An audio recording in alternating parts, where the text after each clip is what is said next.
because of cell phones and social media, everybody seems to be in the media space. How is that getting in the way of professional media? Bringing it home, because they say charity begins at home. Okay. You have a very beautiful program and you're using professional equipment. Even though you have a good phone for the purpose. So I said that to say this, that the use of professional equipment can never be outdated. Have you had to face some challenges because you're a woman in a male-dominated field? Yes, a couple of them I have, I can tell you. I shared with someone on one of the shows I was invited yesterday how I lost a very big contract because I was a woman. Whoa. You know, the guy called me, he found us on one of the marketing platforms, and then he told me they were going to go on this big expedition that they will have to travel for maybe up to 90 days across Africa, Europe, and some other countries. And he wanted a media professional to break down the procedure for the production. So while we got talking, I shared just a couple of ideas and we're supposed to meet. Mm-hmm. And then he said to me, we spoke for almost 2 hours. Telling him I was trying to disabuse his mind of how the way they plan to go about is not going to work, get the right PR, you know, to share with him some media strategies. He so loved my strategies. At the end of it, he said, I love everything you shared with me, but I wish everything was within my power.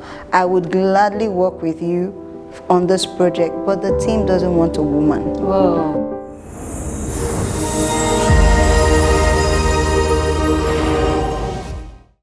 Hello, welcome to Be Entrepreneur. This is Esther Edichumwa, your host. So this is a show that tells us the secret behind the inspiring stories and successes of entrepreneurs. And we are blessed to have a wonderful mother and an entrepreneur in our midst today. This show is proudly brought to us by Alpha Park Natural Mineral Water and Sanji Global, our location partner. Thanks to Joyce Love Wigs and Beauty Avenue for my beautiful wig and makeup, and to Lanes Unisex Boutique for my wonderful outfits.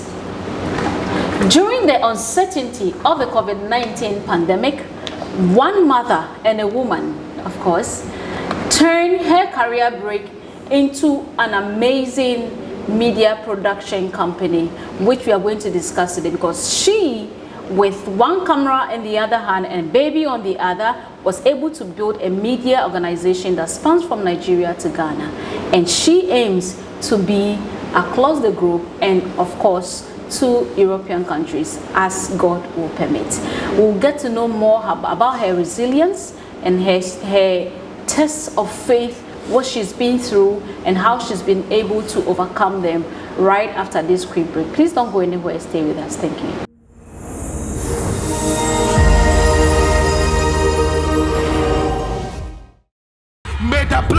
Join us every Friday at 5:30 p.m.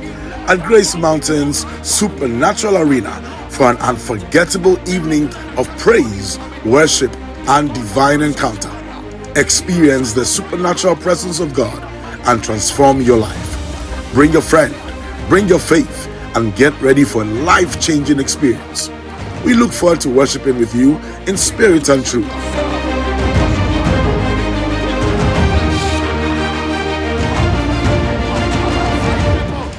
Every Friday, 5:30 p.m., Grace Mountain, the Supernatural Arena. See you there.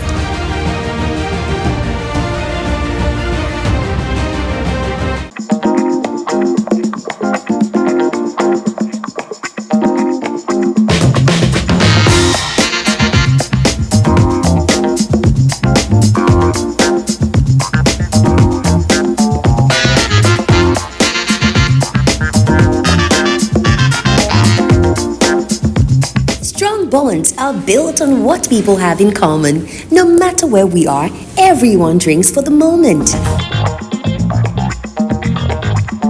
We drink with joy.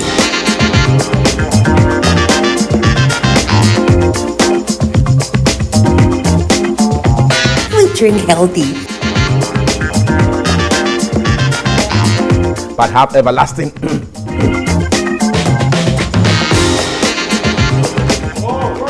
life. Hallelujah. we drink Alpha Pack Mineral Water. Alpha Pack Mineral Water. Refreshing.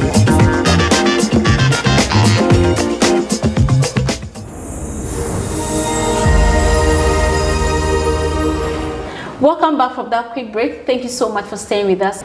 My guest for today is a dynamic entrepreneur by name Madam Regina Olatayo. She is a creative director and leader of Cedar Fem Multimedia.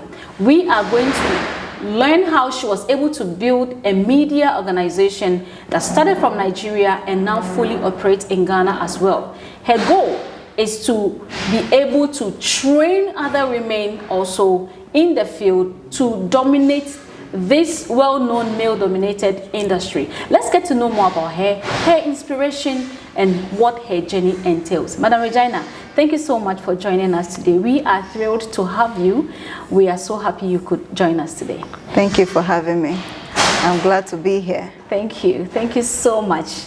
And we must say that we are blessed to have you as the first Nigerian to join us on this show. Oh, and wow. we encourage more of you to join us. Wow. So we want to know, what is that thing about the pandemic that made you change, moving from corporate, where I'm sure you were comfortable as a media director for 7 years, to now start something on your own? What is that spark?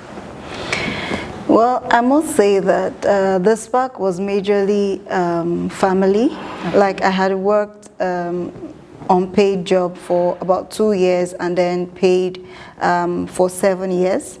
And then I decided to start having my family. So when I had my first child, it was a bit easy and challenging to navigate the corporate world. But by the time I had my second child, that was just about the time that COVID set in. And you know, with the COVID and a lot of uncertainty, all I just wanted to do was to be there for my children. I just wanted to be the mother that is going to be present in their lives, at least at this trying times in the world. I didn't see anything making me leave them, you know, because already the entire world was thrown into chaos by the advent of the pandemic. And you know, so for me, that was the drive, that was the goal, to be there for my children, because I grew up an orphan. Wow. Yes, I grew up an orphan, and I didn't have parents from the age of 9. Wow. And so this was me now, you know, growing high in a career that I had chosen, and now having children. And so the love of a mother was so strong the moment I started having kids, and I felt like I wouldn't trade this love for anything else. I get that, and I think that most mothers have had to do that sacrifice in the entrepreneurial space. Yes. But why didn't you pick something soft for women and you decided to enter into this male-dominated field? Well, at the initial stage, when I left the corporate world, because of my passion for fashion, okay, I started out running a fashion business. Okay. I opened a fashion company called Chloe Couture, and then I employed tailors to sew for me. Okay. But running that business for a period, I discovered that I was making loss rather than making profit. Wow. And when I sat down to assess the health of the business, I discovered that one of the problems I had was not the ability to find faithful people. And because I didn't have the skill myself, you know, everything was an excuse why it is not working or it cannot work, you know. So every time I try to achieve something, they tend to make me believe because I don't have the skill, you know. So even though I'm still passionate about fashion, because in the future I'm still going to go through, I'm still going to toe the cloth line, because it's something that is inbuilt. But I felt more comfortable within my field. I felt I've built a skill for close to 8 years. Why not? You know, why not do something with it? Exactly. And something I'll be more comfortable with, something that is local to me, and then from there I can build a structure around it. Exactly. And that is how, and media is something I've been passionate about since when I was a baby. Whoa. So why not? Media for me is like I'm living my life. I'm very passionate about when I'm doing production, because it's like I'm not working. So Flows naturally. Yes. Wow. Anytime I see the gadget, I see equipment, I see lighting, I see a setup. It's like something in me just bumps like, ooh, there goes Then the you are party. home now. Yes, I'm home. This is home to me. Setups are home to me. Wow. So I felt like, okay, now I want to be there for my kids.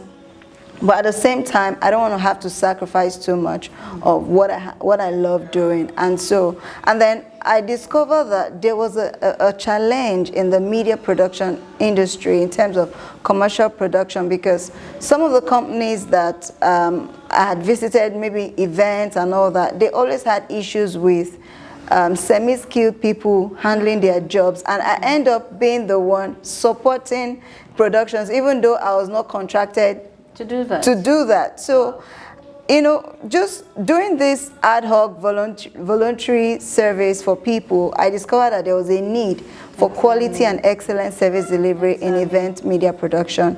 And then I'm like, okay, why not? Let's start up a business. I want to go deep into that, because now, because of cell phones and social media, everybody seems to be in the media space.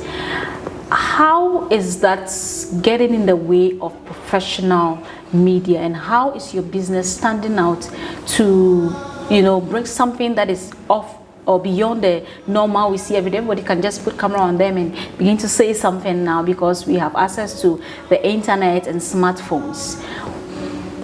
What is the use of multimedia, I mean using real gadgets in our days now? Bringing it home, because they say charity begins at home. Okay. You have a very beautiful program and you're using professional equipment. Even though you have a good phone for the purpose. Exactly. So I said that to say this, that the use of professional equipment can never be outdated. As a media production company, Cedar FM, we innovate. Okay. We always look out for innovative approach to doing our work.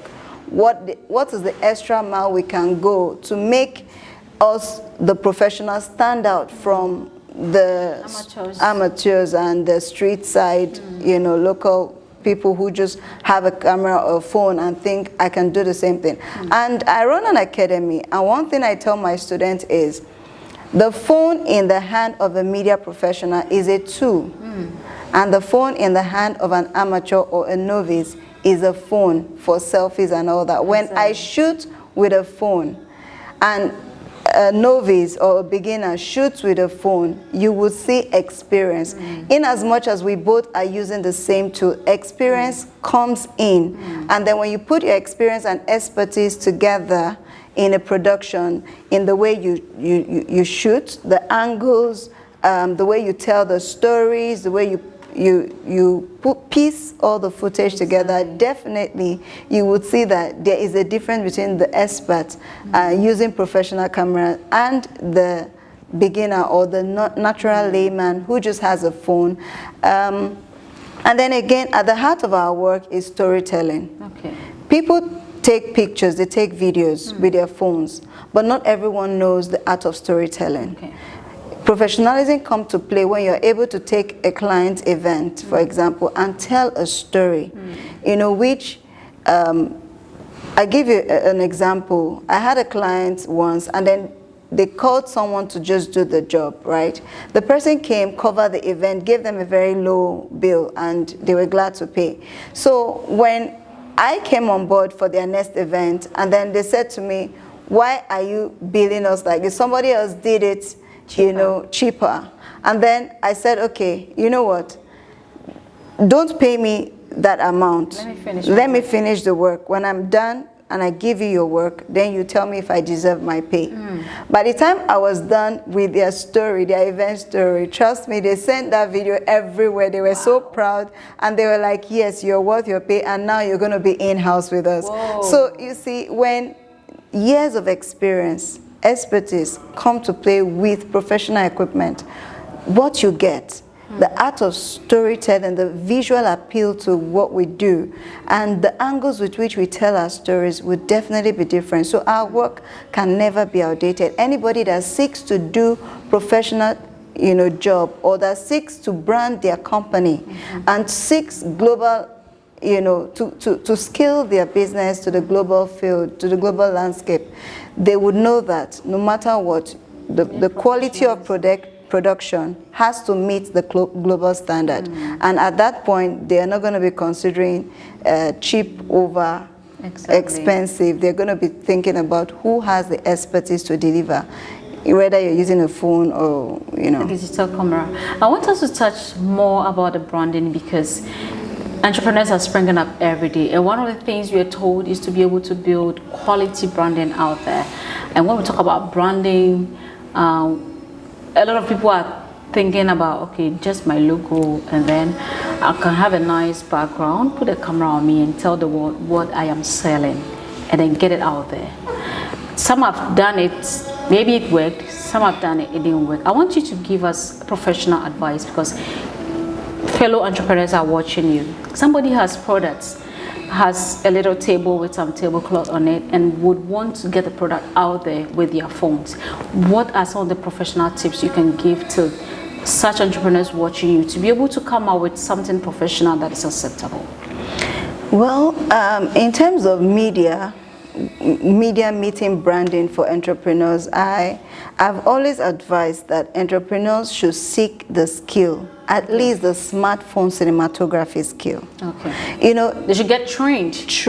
Seek to get trained in smartphone cinematography. Okay. Because out there, what sells with people is storytelling. So no matter how small that thing is you're doing, you need to be able to record with your phone in a way that even the angles you use, the way you pan, the way you zoom, the way you go over your product, the way you reveal your logo, you know, the way you do your setup, your behind the scenes, everything tells a story, the journey.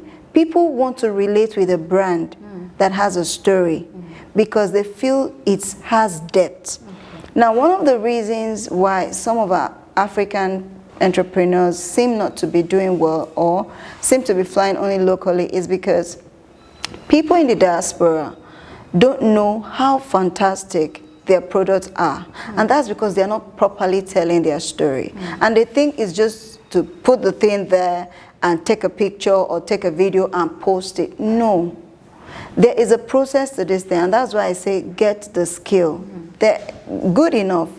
Now we have smartphone cinematography, which will tell you, which will teach you how to use your phone to record as small as a product promotional. The way you lay your background, the way you place your products, the angles you use, the depth of field, everything. You won't know it just by holding the phone. So branding is very, very key, but you have to tell your story right. You may get the colors right, you may get the designs right, but unless you know how to visually tell your stories using video, because right now videos have evolved. YouTube uses video, almost all platforms, if not all platforms now, uses videos. Even radio stations now are using videos, right? So they air their audios, but they still record the session and post it on YouTube. So videos we are in an age of a video evolution. So you need to learn the art. Everything worth doing is worth learning. You can't just do things haphazardly and expect an excellent result. So many people in the global space, many people in the diaspora don't know that we have fantastic products here in Africa. And that's because we are not getting the quality production that the average SME is supposed to have to be able to tell their story. I run some organizations for women, and I've had the privilege to go through some of their pages, and I'm like, what are you doing? You have such a fantastic product. If I didn't meet you one-on-one and I only got to see your social media handle, trust me, I'd never want to deal with you. But unless you come, how many people can you meet physically? Exactly. The world has moved online. And online, it is your creative content that sells.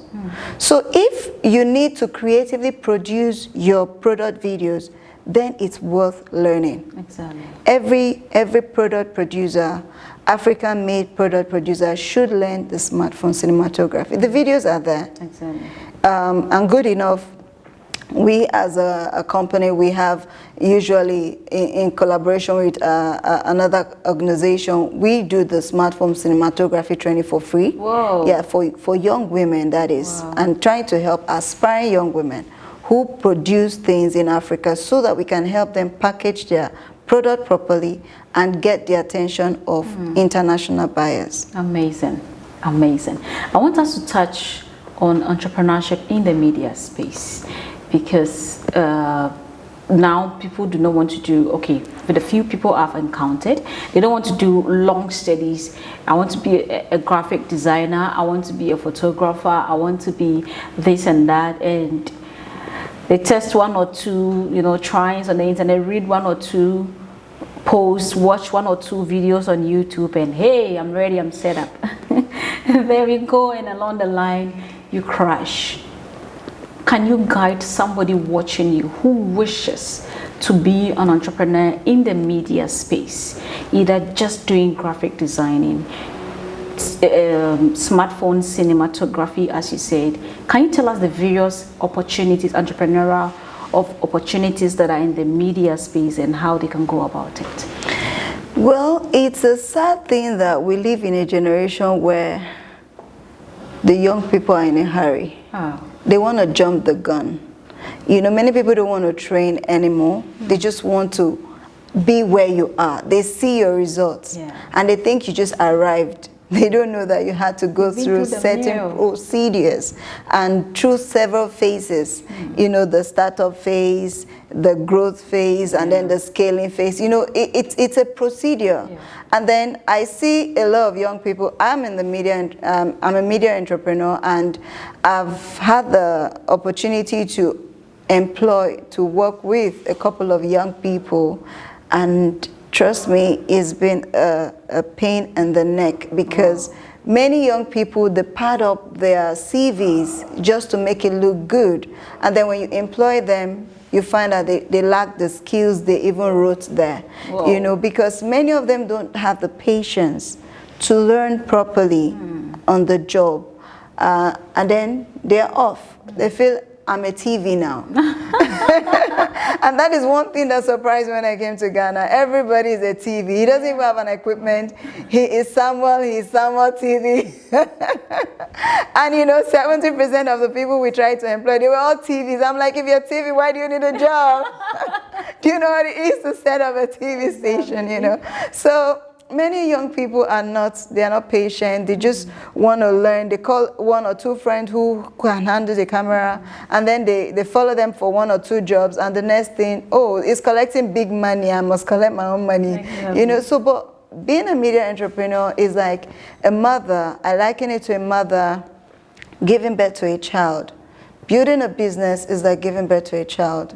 It requires certain things to be you have to prepare for the child, and then you have to nurture the child to growth. And there's certain things you need to feed the child, and there's certain responsibilities you have towards the child. It takes time to build a business. It takes time, it takes effort. Some people think it's just about money. You can have money, but you can't build, you are not able to build a business. Exactly. There's certain skill sets that is required for you to be an entrepreneur and to excel as an entrepreneur. And then in the media space, there's still, you need to take it some steps further, which is also having the media skills. Because people are going to be trusting you as a brand. They're going to be, working with you as a brand. There's trust that you will deliver. Exactly. And if you do not deliver, they would be disappointed, and that could also harm your brand. So one of the things we teach at our academy is, one of the course is how to set up a media business. It's not easy. You find that on every entrepreneurial course and every media academic course. I deliberately add that as our outline because I noticed that there is a gap. Many young people hold the camera, but many of them are not media entrepreneurs. The moment they see another job, they're out. They don't wait to build something sustainable, and then they're out. So we teach you how to set up a media business. There are certain skills you need to know. Part of it is communication. There's a corporate communication. How do you communicate with your client? Then part of it is negotiation. Part of it is registration, paying taxes. You know, there are a lot of things you need to know. Then you want to how to assess your market. Not everybody is your market. Exactly. Building a niche. In the media industry, we have varied sects. The media industry is so broad. Can you mention It's something? so broad. You have video production, you have photography, and even in video production and photography, you have event production, you have corporate production, you have personal portrait production, you have ceremonies, you know, family, social events. Some people, you can niche. Some people want to do broadcast. You want to do content creation, general content creation, or you want to do only social media content creation, or you want to do events, or you want to do a TV. Like this is a production now. This is a talk show. It's a production. So people need to learn what their niche is. You have to go specialized first before you go general. But everybody, you see some people, they can do everything. Okay, so like I tell people, I am a corporate event media production company. Okay. If I'm going to go into movies, I will say I'm a filmmaker. Okay. First, you have to specialize. You can't be a media person and we need to hire a company who can handle our event, and then you are there, you are here, you are there. You don't have an area of specialization. Yes, you can specialize in one thing and then branch out little by little, but be known for one thing first. Even in the media industry, you have to niche. There is, you can never underestimate the power of a one product sale. What do you do? When people have events, they think of me. When they have a corporate event, a conference, a seminar, they say, call Regina. That's what they do. And that's because I've been able to make a statement that this is what I do. Yeah, doesn't mean that when I get, doesn't mean that when I get other jobs, I don't do, but this is what I want to be known for. Then when the need arises and I'm called for photography or some other little jobs, I do that. But when I'm marketing and I want to set up my brand so that people can remember what I do, I niche and I tell them I'm a corporate event media production house. But I can do other things. But when you ask some people, what do you do? I do everything. Everything is what? I do everything. Everything is what? You need to niche, which is very key in the entrepreneurial space. We are going for a quick commercial break. We'll be right back. This show is brought to us by Alpha Park Natural Mineral Water and Sanji Global, our location partner. Thanks to Just Lavis and Beauty Avenue for my wig and my makeup, and to Lanes Unisex Boutique for my wonderful outfit. Please stay with us. We'll be right back.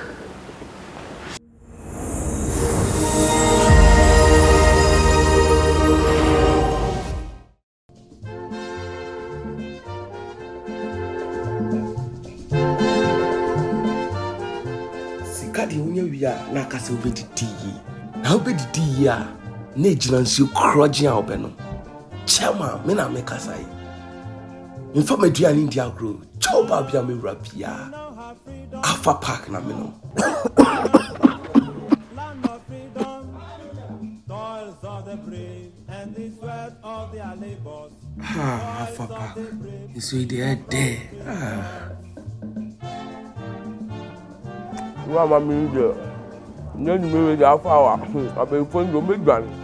Alpha Park Natural Mineral Water is dead na he crudging. Happy Heritage Month.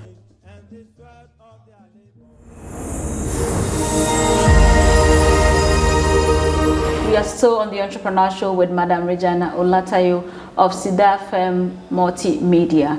We are still diving into her story, and let's get to know more about the change in culture from Nigeria to Ghana. What are some of the shocks you have faced, and how has it changed your operational procedures? Oh, first the change is Banku. I liken that change to Banku. The taste of Banku that is a bit sour. And a bit sweet. And a bit sweet. So in between, and then with a sweet light soup and a sour Banku. So that's like what I liken my experience to in terms of the culture shocks that I've had to, for the first 1 year plus 1.5 years, it was a lot of ups and downs. And then sometimes I just tell myself to breathe. Whoa. Breathe. Can you tell us all the, practical things you had to face? Okay. I don't know how you take this, but I come from a society where everyone is in a hurry.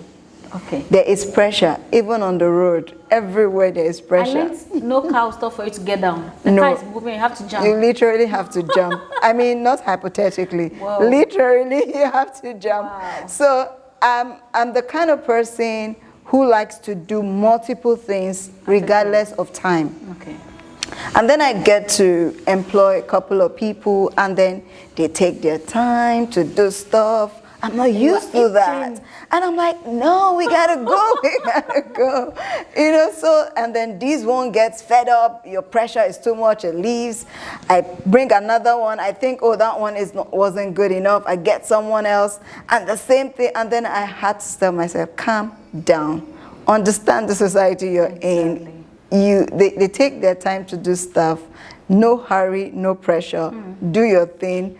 And so I had to start reorganizing my thoughts and reminding myself where I am. And so when I continued to employ people, I started using it as a period of learning. Okay. So I started learning people, asking questions, understanding the culture, understanding how people do things, and then start to adapt. Okay. And over time, even though I still like to do a lot of things within a short time, but, well, I had to be patient. I had to learn patience in Ghana. I really, really had to learn patience.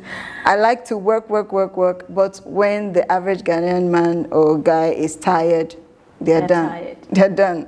And I'm the kind of person, I don't get tired. I'm like, I don't get tired. I don't stop when I'm tired.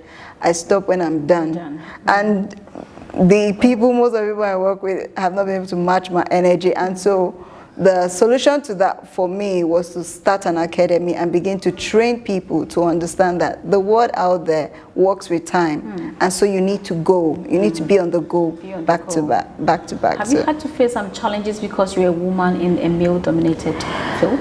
Yes, a couple of them I have. I can tell you. I shared with someone on one of the shows I was invited yesterday how I lost a very big contract because I was a woman. Whoa. The guy called me. He found us on one of the marketing platforms, and then he told me they were going to go on this big expedition that they will have to travel for maybe up to 90 days across Africa, Europe, and some other countries.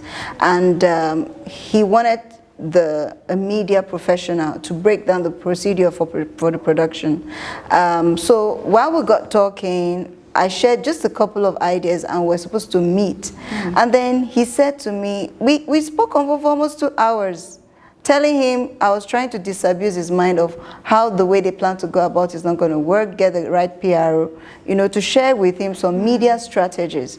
He so loved my strategies. At the end of it, he said, I love everything you shared with me, but I wish everything was within my power. I would gladly work with you on this project, but the team doesn't want a woman. Whoa. He said, are you the head of the company? I said, yes. He said, do you have anybody working that is like you in your team that can deliver exactly like you? I said, yes. He said, no. You are the head of the company. My boss would never approve of a woman on this journey. He said the boss was specific, no woman producer. Any special reason? Well, he felt like we would be too soft and not be able to withstand pressure. I said, try me. Sorry. Try me for who I am. I've been in this industry for 18 years. That is, if 18 years is a child, is no longer a child, it's a teenager, right? I said, so I know what I'm doing. At least from what I discussed with you, you can see that I know what I'm doing. He said, yes, I really like what you're doing. But I was just texting my boss now. In this day and age. I was just texting my boss now that I found a good person as a woman, and he said, what do you think no is the woman. way forward for this? Well, we have to keep soaring. We have to keep moving. It was a big loss for me. It was a big pain in my heart because I never knew that this kind of thing still exists, this kind of discrimination still exists, especially in the media industry. But it is what it is. These things... Does it fuel you more on your desire to train more women in the space? It actually makes me want to roll out more projects that people would wonder, who did that is a woman. And they would see that women can do much more than they could have imagined. Yes, there's still a lot of males who don't believe that women can achieve milestones in their professions, but we are here.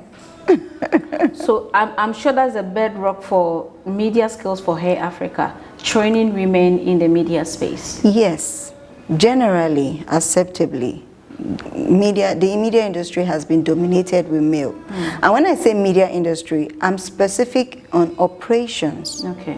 Because in front of the camera, we find a lot, we find women, more female presenters, even though we have now a lot of male presenters, but prior to now, it was a lot of, presenting was about a woman thing, but now we find a lot of male presenters. But behind the scenes, people making these things happen are more of women, more of men. So it's generally acceptable to be that the media field is a male-dominated field. But you see, one thing I came to discover was that women were scampering or fighting over very tiny space, which can take just a few of them. Meanwhile, the world of media is big. You're trying to get a producer to get you on their show as the presenter, or you're fighting for the little space to be an actress in a film, in a movie. What if you learn how to operate the camera and access the multiple streams of income in the media industry? Then when you learn how to operate the camera, how to do the setup, how to do the operations of media, you can produce yourself as a presenter. You can produce for other people. You can produce events. So you get paid on all fronts. So you lose out on nothing. And that was how the Media Skills Initiative was born. So we are raising young girls, young women, telling them that don't fight for a little when there's so much you can gain from being a producer instead of being an actress or a presenter. We're trying to disabuse their mind that the world is big now. Everything is at your fingertips. Come learn the skills. And then you can now decide if you want to still be a presenter or just stay as a producer. But because you have enough skill, enough awareness, and then now you have the willpower, you can make better informed choices. And that is why we hold the quarterly workshops to create awareness for young women. The last edition, or the first edition we had in Ghana, we prepared for 25 to 30 young women. But in the space of 3 weeks, we had over 180 registrations. And I was like, wow. That's good news. So we sent out messages that we can't take everybody, but still, we had over 130-something young women show up for that training, which means the women are ready. The young ladies are ready to take over. Field is right for women out there for the media space. What's the future for Cedar Fair Multimedia? Oh, for Cedar Fair Multimedia, the dream is big, the vision is big. I want a company that is going to be Africa's largest media production house, and with the CSR of having the academy that trains only women. Wow. We will have a technologically inclined and new innovative studio that trains and churns out skilled women, both in character, in media production skills, and then in terms of new entrepreneurs, we would send to the society young women who have been trained with the skills, who have been trained with the etiquette, and learned young women we'll send them into the whole of Africa and change the media landscape of Africa. So Cedar Fair Media is going to be that go-to media production company across Africa and around the world. Amazing, amazing. What will be your final words to all entrepreneurs, especially those in the media space? Keep pushing. Don't stop pushing. Everything you see that is of reputation today started as an idea, but that idea was never thrown away. The path you take to achieving your dream may not be the path you planned. But no matter what you go through in life, always remember, keep the vision in front of you. The path may deter, but always make sure the destination is the same. So keep pushing, keep showing up, keep marketing. You never can tell when that aha moment for you in business will come, and keep innovating. So in a minute, tell us what Cedar Fair Multimedia is all about and how people can reach you. Cedar Fair Multimedia is an event media production company, corporate event media production company. We are into video production, photography, drone piloting, and we are into event live streaming, and also we're now running a media academy with our first cohort just graduated recently. We are stationed right now in Nigeria, but our headquarters operation is here in Accra at the East Legon Hills. We share the same complex with the KFC East Legon Hills here in Accra. And I'm always on hand to welcome every new client and ready to take on your new project. So if you have an upcoming event, you have an upcoming project, we give you aerial views with our drones, we give you video production, live streaming to the global stage, and then we do quality photography for you. Cedar Fair is at your doorstep. How do we reach you? You can reach us on 0599 526180. Again, 0599 6180. Or you reach us on our website, www.cedarfairmedia.com. Or you come to our studio at East Legon Hills. Again, I said, we share the same complex with KFC East Legon Hills. We are in the same compound. Once you get into the compound, you will see Cedar Fair upstairs there. Please come to our studio today. Do you have some social media handles you can mention? Yes, we're on Instagram, on Facebook, and on LinkedIn at Cedar Fair Media Ghana. Cedar Fair Media GH. You can find us on Instagram and on Facebook. Thank you. Thank you so much, Regina, for joining us. We're so glad you came. We have learned a lot from you, and one thing you said, don't give up. Keep showing up. It will work one day. Thanks for staying with us. We are so grateful you could join us today. This has been The Entrepreneur, which was brought to us by Alpha Park Natural Mineral Water and Sanji Global, our location partner. Thanks to Joyce Love Wig and Beauty Avenue for my beautiful makeup and wig, and to Lanes Unisex Boutique at Seco for my wonderful outfit. I will come again next week with a wonderful story like this one. Stay tuned.